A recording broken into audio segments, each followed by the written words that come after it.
Je vous en prie, installez-vous. Merci beaucoup d'être notre invité ce matin. On est ravis de vous recevoir sur ce plateau. Vous êtes avocat pénaliste, président d'honneur de la Ligue des droits de l'homme. Et évidemment, on a envie d'avoir votre regard sur ce qui se passe en ce moment dans le pays.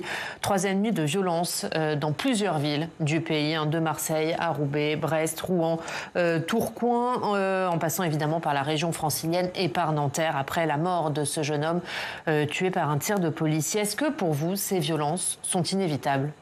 Écoutez, ces violences inévitables, on ne sait jamais, mais ce qui est certain, c'est que lorsque mardi matin, on a appris qu'un jeune homme avait été tué à la suite d'un refus d'obtempérer, on s'est trouvé dans une situation classique et je me disais qu'une nouvelle fois, nous allions être obligés d'essayer de déceler dans les propos qui étaient tenus les informations que nous avions. Et les informations que nous avions, c'était, comme d'habitude, le policier s'était senti menacé, il avait craint pour sa vie, etc.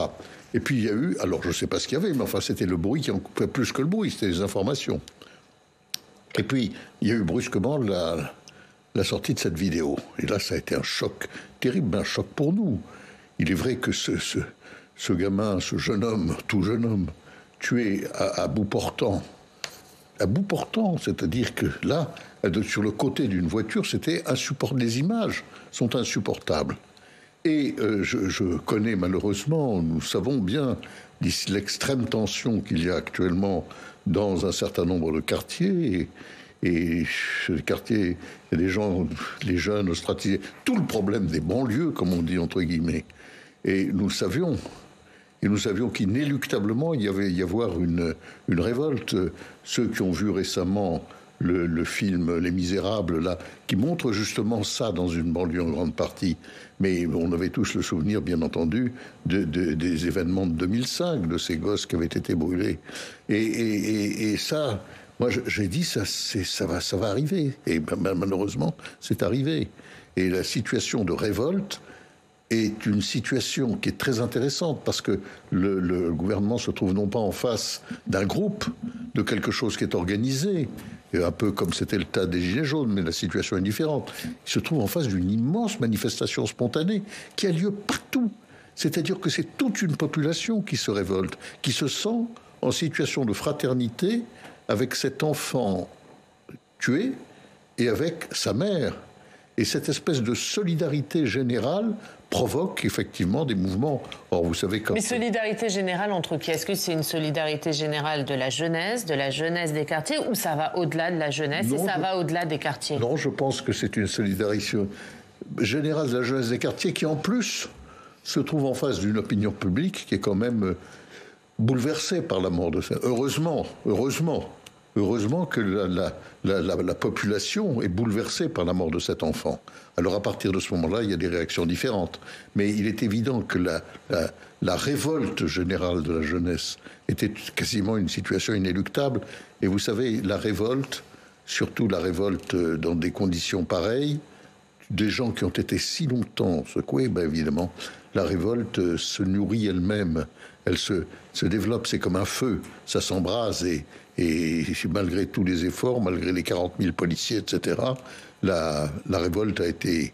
La révolte et toutes les scènes qui ont pu avoir lieu... Est-ce qu'elle s'explique aujourd'hui par une fracture entre la police et cette jeunesse des quartiers, voire une haine de la police dans cette jeunesse des quartiers? Mais attendez, il y a une fracture, mais cette fracture, elle est due à quoi?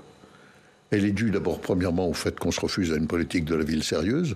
Nous avons pourtant un ministre sur ce sujet qui est particulièrement compétent, qui a très bien géré l'histoire de Clichy il y a quelques années. Mais nous trouvons, il y avait un projet... l'ancien maire de Clichy. Il y avait le projet Borloo. Bon, alors, moi, je ne suis pas suffisamment sociologue pour savoir si ce projet était... Mais enfin, de l'avis de le spécialiste, il était pas mal. Bon, on l'a complètement écarté. Et il n'y a pas de véritable politique de la ville, mon premier point. Deuxièmement, dans cette confrontation, on a supprimé la police de proximité, qui était une très bonne idée, qui marchait bien. On l'a supprimée. On a dit, les policiers ne sont pas là pour jouer au foot, c'est le propos de Sarkozy. Et là, on a créé une situation de tension, avec, par exemple, ces vérifications d'identité au faciès. Enfin, on a un défenseur des droits, qui est une institution de la République maintenant. Hein. Bon, c'est pas forcément... Il y a eu tout bon avant Cléredon.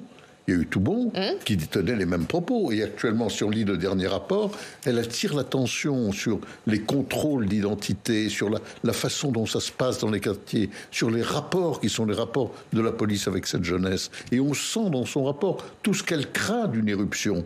Donc la mèche était pratiquement allumée. Et ça, je crois qu'il y a longtemps que ça... Bon, nous sommes un certain nombre, et la Ligue des droits de l'homme et autres, a essayé de trouver des solutions, car le problème est effectivement de réussir à réconcilier. Mais, et comment on réconcilie aujourd'hui cette jeunesse des quartiers avec la police? Attendez, c'est un plan essentiel. À mon avis, ça devrait être le principal souci de l'État actuellement, pratiquement le principal. Et là, le projet Borloo coûtait, je crois, 50 milliards. Moi, j'en sais rien. Je ne suis pas un économiste, etc. Mais je dis qu'il fallait faire quelque chose, et quelque chose qui nécessite effectivement un effort de la nation pour se réconcilier avec cette jeunesse qui est ostracisée et qui est une jeunesse dans une situation particulièrement difficile. Il y a un comité interministériel des villes qui se tient aujourd'hui autour d'Elisabeth Borne. Est-ce que vous en attendez quelque chose? Est-ce que, comme sur d'autres sujets, les violences et l'émeute vont pousser à ce que, enfin, il en sorte quelque chose autrement que des paroles lénifiantes? Vous en doutez?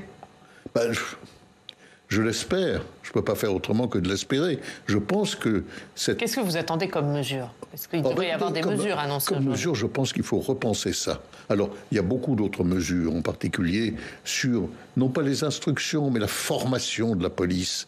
Il y a quelque chose d'essentiel, mais il n'y a pas que cela. Bien entendu, il y a des mesures économiques, des mesures sociales, des mesures financières.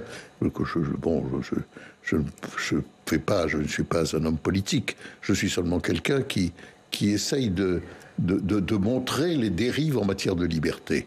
Et là, cette fracture sociale, quand je pense que Jacques Chirac faisait campagne sur la fracture sociale en 1995, quand il a été élu. Et cette fracture sociale a pris des proportions que nous voyons tous les jours actuellement, tous les jours. Et voilà que c'est l'émeute qui va peut-être résoudre la question, mais pour l'instant, il faut résoudre l'émeute, et c'est pas facile. Alors justement, pour résoudre l'émeute, est-ce que ça va dépendre, vous le rappeliez, il y a 40 000 policiers et gendarmes qui sont mobilisés, est-ce que la résolution de cette émeute, elle va dépendre de la stratégie du maintien de l'ordre? Je crois que la stratégie du maintien de l'ordre est en cause. Mais la stratégie du maintien de l'ordre dans les manifestations, ça fait longtemps que moi je pense que les violences en manifestation, tout ce qu'on dit, ce n'est pas le fait de la malfaisance des policiers individuels mais de leur défaut de formation certainement, et surtout de stratégie. J'ai fait une analyse, je me rappelle, avec des gens sur la stratégie de la NAS, vous savez, qui consiste à enfermer. Bon. Et tout cela est une mauvaise stratégie. Bon. Et en revanche, dans un cas comme celle-là, bien sûr, c'est très important. Comment rétablir l'ordre? D'abord, c'est un problème, il faut trouver le moyen de redonner confiance. Et ça, c'est difficile. C'est-à-dire de faire en sorte que cette jeunesse révoltée, d'un seul coup, fasse à nouveau confiance dans l'État qui, depuis des années, les maintient dans cette situation d'ostracisme et de répression constante. Est-ce qu'il faut aller jusqu'à déclencher l'état d'urgence? C'est ce que demande la droite. L'état d'urgence, vous savez, c'est une mesure d'exception des libertés qui date de 1955, qui a été utilisée dans un certain nombre de circonstances. Je ne crois pas, moi, que l'état d'urgence résolve des problèmes. Ce n'est pas en suspendant. Et alors, qu'est-ce qu'on fait pour l'état d'urgence? C'est une loi de circonstance, l'état d'urgence, toujours. Et donc, on va restreindre un certain nombre de libertés pour mieux réprimer. Alors, est-ce que pour mieux se garantir du terrorisme, ça a été utile? Peut-être. Mais j'en sais rien. Mais ce qu'il y a de grave, c'est que l'état d'urgence pervertit notre système de droit et qu'après, ces mesures d'exception deviennent les mesures générales. Donc l'état d'urgence, c'est une situation dont je ne suis pas certain. En quoi elle le pervertit? Parce que vous craignez qu'à terme, ça entraîne des restrictions de liberté? Parce que si vous voulez, par exemple, quand l'état d'urgence facilite les perquisitions de nuit, etc., après, c'est la loi elle-même qui s'aligne sur l'état d'urgence, tellement les forces de maintien de l'ordre considèrent que c'est pratique. Et qu'il n'y a plus de retour en arrière possible. Et après, on ne fait pas un retour en arrière, on fait glisser. On supprime l'état d'urgence, mais avant, on fait glisser la mesure de l'état d'urgence dans la loi. Donc, je crois qu'il faut faire très attention à ne pas déséquilibrer notre système de protection des libertés qui est déjà sérieusement atteint. On va revenir sur ce qui s'est passé précisément mardi matin. Vous l'avez dit, du coup, il y a une vidéo qui montre ce qui s'est passé, même si évidemment l'enquête est toujours en cours. Mais l'avocat du policier assure que le policier a tiré dans le cadre de la loi. Est-ce que de ce que vous avez vu, il dit vrai? Écoutez, d'abord l'avocat du policier, il fait son métier. Il fait son métier, il fait sa fonction, il défend et il a vraiment le droit de défendre. Hein.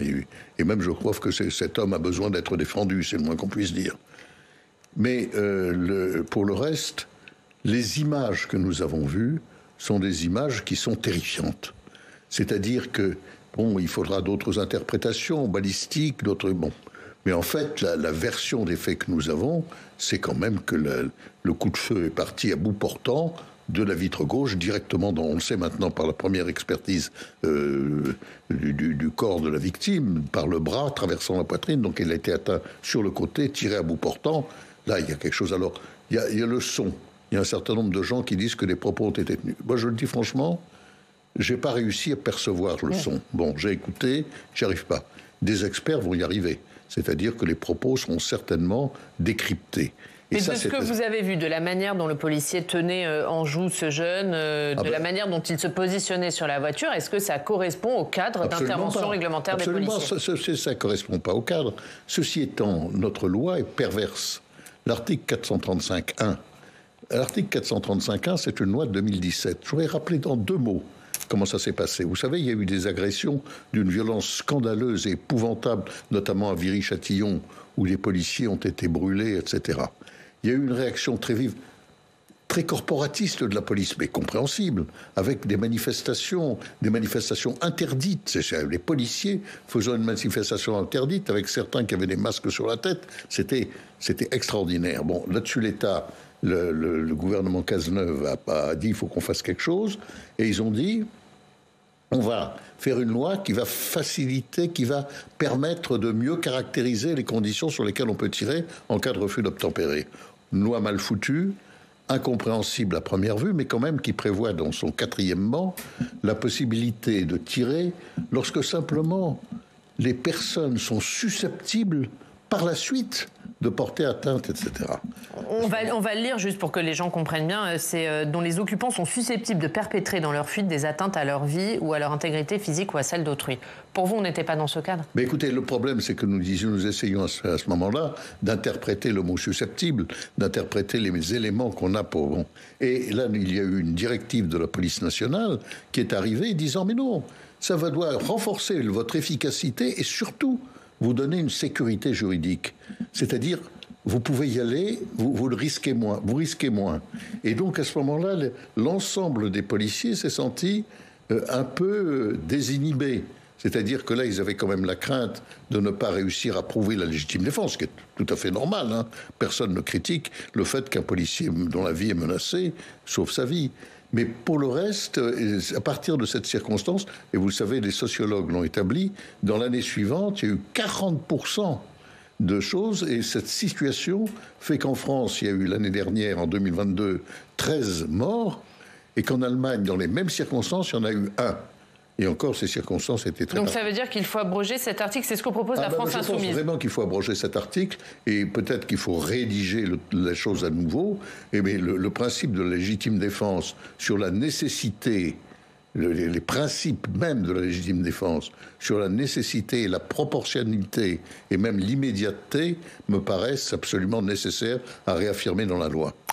Pour revenir sur ce que vous nous disiez de la vidéo, c'est vrai qu'il y a des images et vous le disiez, hein, on entend, en tout cas on croit entendre des propos. Qu'est-ce que ça changerait du coup si ces propos avaient été réellement tenus? Écoutez, le seul problème c'est de voir quelles sont les conditions dans lesquelles ce policier, qui n'est pas un homme sur lequel il semble qu'il y ait de mauvais renseignements, ce policier a commis un acte criminel à ce moment-là. Bon, ça c'est très important. On verra comment il se défend. On verra surtout ce que les expertises scientifiques, le reste du dossier, va réussir à établir. Mais on a besoin de justice. Ceci étant, le temps de la justice, bon, il s'est exprimé dans les décisions des 2 juges d'instruction estimant qu'il y avait des indices graves ou concordants, déjà d'homicide volontaire, et dans celle du juge des libertés et de la détention, qui est indépendant du juge précédent, le plaçant en détention provisoire. Ça, c'est la justice provisoire. Pour qu'on comprenne bien, puisque, effectivement, vous le rappelez, il a été mis en examen pour homicide volontaire. Ça veut dire que la justice considère, ce qui est rare, ça veut dire que la justice considère qu'il y avait une intention de tuer. Voilà. Ça, il est évident que là, c'est comme ça, si vous voulez. Alors, bien entendu, tout ça, c'est provisoire. Mais, en l'état des choses, la justice l'a estimé. Il a été aussi placé en détention provisoire, ce qui là aussi est rare. Et c'est aussi une détention judiciaire. Là, je ne connais pas l'ordonnance du juge des libertés et de la détention, mais il y a dans l'article 144 qui prévoit les conditions dans lesquelles on peut en détention provisoire un certain nombre de points qui peuvent être réunis et le juge n'a pas dû avoir beaucoup de mal à les trouver. Est-ce que, parce qu'on a un peu le sentiment qu'il est condamné avant même d'être jugé. Vous êtes avocat, il n'a pas droit à la présomption d'innocence. Mais si, totalement. Mais qu'est-ce que ça veut dire, la présomption d'innocence ? La présomption d'innocence, il est affirmé par l'article 9 de la Déclaration des droits de l'homme. Simplement, le premier point, c'est que ça veut dire on ne peut commettre aucune violence, aucune punition à l'égard d'une personne qui n'a pas été déclarée coupable. La seule violence physique qu'on peut commettre, c'est de le placer en détention provisoire. Il n'y en a pas d'autre. Et ça, c'est le sens de cette loi. Alors, qu'est-ce que ça veut dire, la présomption d'innocence ? Dites-moi, quand on parle d'un certain nombre de ces crimes horribles, je pense au crime d'Annecy, à l'histoire de Lola, etc., est-ce qu'il y a la moindre hésitation, y compris des policiers qui en parlent, etc., est-ce qu'il y a la moindre hésitation à ce moment-là ? Bien entendu, il est présumé innocent. Bien entendu, il peut être relaxé encore.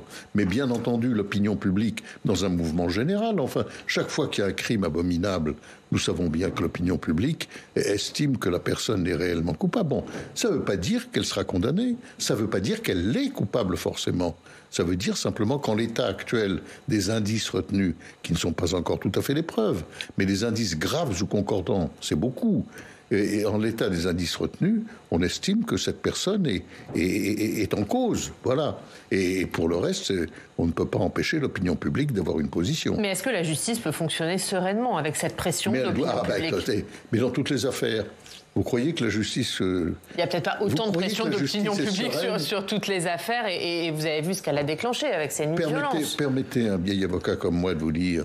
Est-ce que vous croyez que la justice est sereine quand brusquement la France est secouée par l'histoire d'un petit enfant qui a été violé et assassiné ? La justice, elle est sous une pression terrible de l'opinion. Les juges sont des hommes. Ceci étant, ils doivent se détacher de cela pour être complètement indépendants et impartiaux pour prendre des décisions en fonction de ce qui arrive à leur propre conviction pour l'analyse des faits et se donner tous les moyens techniques, tous les moyens d'investigation pour arriver à une analyse précise des faits avant la condamnation. Donc c'est vrai qu'il n'est pas condamné, mais c'est vrai que l'émotion publique est considérable compte tenu des informations qu'elle a actuellement. Et la pression politique aussi, peut-être. Est-ce que ça va jouer là aussi ? Emmanuel Macron a réagi dès le lendemain en parlant d'un acte injustifiable, inexcusable. Elisabeth Borne, d'une intervention manifestement pas conforme. Est-ce que ce sont les bons mots ? Écoutez, ils ont réagi en fonction de ce qu'était cette opinion publique et en fonction de ce qu'étaient leurs propres convictions. Et moi qui ai le souci toujours de la présomption d'innocence, si j'avais été interrogé, j'aurais dit ça, parce que j'étais profondément, au fond de moi-même, comme chacun d'entre nous, révolté. Un gamin de 17 ans, enfin, c'est terrible, tuer d'une balle dans le cœur à bout portant. C'est insupportable. Vous avez beau réunir toutes les... Bon, vous êtes obligé de vous contenir pour ne pas être convaincu totalement, pour savoir qu'il peut y avoir une relaxe. En réalité, je pense que sur ce sujet, le président de la République et la première ministre ont dit ce qui correspondait à l'opinion publique en général, plus que je n'emploie pas le terme opinion, je dis le terme conviction des citoyens. Et ils l'ont dit, ceci étant, la conviction des citoyens ne suffit pas à condamner quelqu'un parce qu'il faut que la justice passe. Elle peut passer dans quel délai, la justice ? Ah, écoutez, il n'y a pas de... Il y a des, sur cette affaire, ça peut prendre des années ? Alors voilà, vous savez, ça c'est un problème, la surcharge de la justice. il y a 2 juges d'instruction désignés. Est-ce que ça suffit? Je ne sais pas, je pense. Mais enfin, j'en sais rien. Et effectivement, c'est un dossier dans lequel il faudrait que la justice aille vite. Je pense, jamais, pas trop vite. Bien entendu, il faut pas juger tant que la vague d'émotions, de révolte, de colère n'est pas passée, c'est vrai. Mais il y a un moment où cette colère prend des formes plus raisonnables, cette indignation prend des formes plus conformes à ce qu'est notre responsabilité de citoyen. Mais il est évident qu'il faut juger rapidement. Il ne faut pas laisser traîner cela. Il faut qu'on ait très vite, parce que l'instruction est secrète, en principe. D'ailleurs, il y aura des fuites, toujours, il y en a déjà quelques-unes. L'instruction est secrète. Ce qui est un problème, d'ailleurs. Comment? Ce qui est un problème, selon vous. C'est-à-dire que moi, je pense que l'instruction... Il n'y a plus de secret de l'instruction aujourd'hui. Elle devrait être plus ouverte. Vous savez, quand il faut revoir le secret de l'instruction. En 1789, les cahiers des États généraux disaient déjà il faudrait que l'instruction soit publique. Vous voyez, donc je pense qu'il faudrait des fenêtres plus importantes sur l'instruction, mais dans ce type d'affaires ou dans tout type d'affaires? Il faut surtout aller vite, mais aller vite, c'est quand même... allons, quelques mois au moins, peut-être une année, j'en sais rien. Mais sans ça, une affaire comme celle-là, s'il n'y avait pas la photo et s'il n'y avait pas cette immense émotion, on serait parti pour 3 ans, 4 ans. Donc je crois qu'effectivement, il faut qu'il y ait un souci de célérité dans ce dossier. En même temps que d'objectivité absolue, il faut que l'instruction soit complète, qu'on sache exactement ce qui s'est passé, à charge et à décharge. Mais il est évident qu'il faut donner une réponse publique. Et le procès est pour cela important. Est-ce qu'il faut aussi donner une réponse législative? Il y a plusieurs propositions qui sont faites. La droite réclame notamment une proposition de loi pour garantir la présomption de légitime défense pour les forces de l'ordre. Ah non, ça, alors là, je suis très hostile à une présomption de légitime défense. La légitime défense, c'est bien, mais la légitime défense, ça se prouve inéluctablement. Il faut vraiment que les forces de l'ordre, celui qui tire doit justifier qu'il est en danger et qu'il n'a plus qu'ainsi sauver sa vie ou celle des autres. Enfin, c'est un fondement de notre droit. Vous ne pouvez pas dire que les policiers ont un espèce de droit général de tuer, sauf à prouver que, non, bien entendu, le policier ne peut être reconnu coupable que s'il existe des preuves de ce qu'il est coupable. Alors, nous n'en sommes pas encore au moment des preuves, nous en sommes au moment des indices graves ou concordants. Mais entre nous soit dit, c'est une subtilité juridique. Et nous ne sommes pas au moment des preuves, mais il faut réunir les preuves, évidemment. Ceci étant, la présomption de légitime défense, qui était d'ailleurs ce qui était proposé au moment de la loi de 2017, qui a essayé de s'en sortir par cet article 435.1, interprété par le directeur général de la police, qui a mis les policiers dans un espèce d'état de, comme ils disent, de meilleure sécurité juridique, c'est-à-dire qui a libéré sans doute un certain nombre de freins. Jean-Luc Mélenchon va jusqu'à dire que c'est un permis de tuer, cette loi. Oh non, écoutez, bon. Elle a été interprétée presque comme ça, voilà. Mais pour vous, c'est pas le cas. Bernard Cazeneuve s'en défend. C'est pas le cas. Ceci étant, je suis convaincu qu'il faut transformer cet article 435.1, au moins enlever le quatrièmement de l'article 435.1. Il faut le changer. Il faut effectivement mieux caractériser et le principe de la légitime défense me paraît être le mieux, c'est-à-dire ne tirer que... Les policiers, ils ont en main un instrument de mort. Et moi, ce que je crois plus important que la réforme législative, c'est une réforme essentielle de la formation des policiers. Quand Pierre Joxe était ministre de l'Intérieur, il avait ordonné d'afficher la Déclaration des droits de l'homme dans chaque commissariat de police. On avait fait un code de déontologie. Enfin, il y avait des choses qui... Je crois que dans la formation des policiers, on nous dit, mais regardez, pendant 3 mois, on les forme au maniement des armes. Oui, c'est très bien de les former au maniement des armes et à la prudence nécessaire. Mais en même temps, il faudrait une formation morale, une formation civique, je dirais plutôt. Une formation civique qui montre... Qui n'existe pas aujourd'hui ? Mais pas suffisamment. Il faudrait que la police soit convaincue, les policiers, qu'ils ont une fonction sociale qui est de garantir le respect des droits et que ça s'est fait pour tous. Et que lorsqu'ils multiplient dans les vérifications d'identité de jeunes, alors dont ils connaissent quelquefois complètement l'identité, comme des mesures, etc.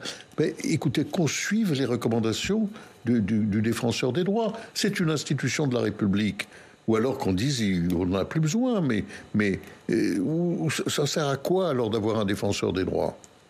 Un dernier mot, puisqu'on parlait tout à l'heure des propos de Jean-Luc Mélenchon. Est-ce qu'il y a une partie de la classe politique qui souffle sur les braises aujourd'hui ? Écoutez, oui, vous savez, tout le monde souffle sur les braises dans les cas pareils. Il y a ceux qui essayent d'atténuer le souffle, ceux qui le soufflent, selon qu'ils sont dans la majorité ou dans l'opposition. Le seul problème, c'est que la classe politique devrait avoir une obsession qu'elle n'a pas suffisamment. C'est comment réconcilier cette jeunesse. Parce que le mouvement, je le disais tout à l'heure, est spontané. Mais enfin, ça a lieu partout, à Laval, à Poitiers, dans les plus petites villes de France, dans les villages même quelquefois. C'est un soulèvement immédiat, un sentiment de solidarité. D'ailleurs, qui va s'aggraver pour vous ? Les jours à venir vont être de plus en plus durs. Les jours à venir vont être difficiles si on ne trouve pas les moyens de rétablir la confiance, oui. Mais on peut la rétablir à si court terme ? Mais écoutez, c'est pas la violence de la répression qui rétablira la confiance. C'est donc autre chose. C'est que brusquement, cette jeunesse qui est tellement dans une situation difficile, qui n'a plus d'espoir, qui voit l'avenir bouché, retrouve un espoir. Comment faire ? Ça, c'est le propre des gouvernements. Seront-ils capables de le faire ? S'ils ne le font pas, je suis inquiet. Merci Henri Leclerc. Merci beaucoup d'avoir été notre invité ce matin et d'être venu nous livrer votre regard sur ce qui se passe actuellement dans le pays. Merci infiniment. On va continuer à en parler évidemment tout de suite dans le Club des Territoires.